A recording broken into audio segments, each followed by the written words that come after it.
Sports for Real with Coach Hall. Infection. Avoid the unhappy and the unlucky.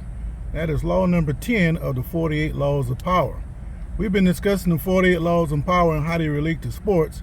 And of course, most of the laws apply directly to sports. But today I want to do a little personal connection here, talking about the school I coached for about 10 years. This school is very, very unhappy with the success over the years, and a lot of that is tied up to not having any luck. Just to give you a little backstory, I'm not going to name the school, but it opened in 1968, and from the time it opened its doors, they had winning teams. This continued all the way up to the mid-90s when a population surge hit the school. They got a bunch of people from up north, and it just so happened it boosted the population of the school, but it turns out that a lot of these kids did not play sports. And that was unfortunate for the school because every 2 years in Florida, they based the school level that you're on by the level of the population at the school at the time.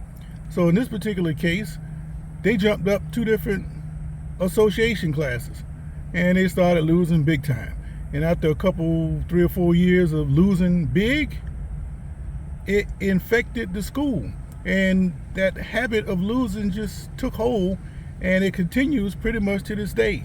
Now, there's been some good athletes come through the school, but the problem is those kids that didn't play that raised the numbers up, a lot of them moved away, but they still haven't won very much because they don't have the numbers. And that is very critical. And they lose so much that even when they get to a point where they have a good team, the numbers eventually come back to bite them and end up losing through attrition. So as far as the unlucky part goes, let's just give you an example. We were playing a team and we're about to blow this team out. It's late in the third quarter. We get an interception right about our 10-yard line, run all the way back to the house. Referee throws a flag. They get together and they discuss it. One of them say it's a touchback because we intercepted the ball in the end zone. And the other one said no touchdown because wherever you caught the interception, that's where the ball is. They're thinking the ball was picked off in the end zone and you can't return it. So after the discussion, they brought the ball all the way back and gave us about 20 yards. Took the game-deciding touchdown off the board. So lo and behold, the other team comes back, sticks it in overtime, and they end up beating us in overtime. Going all the way back to the 70s, even when the school was good. 1971, Port St. Joe won the state championship that year in Class 2A, and they got a break. They didn't play the best team. The school where I coached, they were the best team. They went on the road up the Panhandle, not quite as far, but they went down the Panhandle and ended up getting into a 0-0 tie. So you go to overtime. And in overtime in those days, it was all based on penetration. So they popped a long run, they called it back, and they had the penetration advantage. And every time they got the penetration advantage, they brought it back, and they ended up losing the game on penetration. Now, how do you lose on penetration? Say you put the ball down on the 50. You run a play, I run a play. You run a play, I run a play until you get 4 plays. And after those 4 plays are over, wherever the ball is, that's who determines the winner. Well, this school up in that Panhandle also took a touchdown back that was 3 yards deep in the end zone. They said it was not a touchdown. He was down.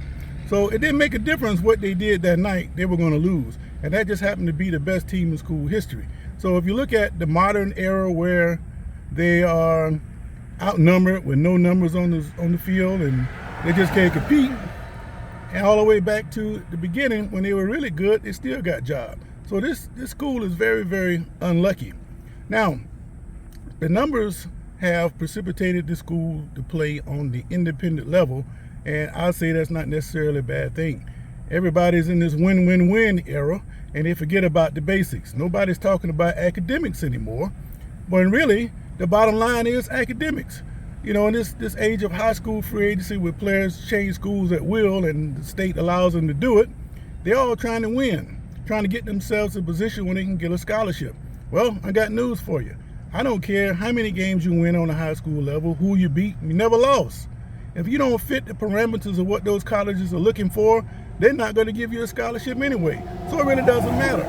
Most of the players who go to college, we already know, they're not going to make the pros. They're not going to make a dime from it. But what you can make a dime from is the basis of academics that you learn.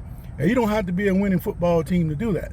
So by playing on the independent level, you're playing against teams just like yourself. You can compete. You can have some positive energy going through the school, and you never lost sight of academics. So even though this school has been unhappy with its success on the field, it has been unlucky in a lot of cases, but they still have an opportunity to put out some fine students academically.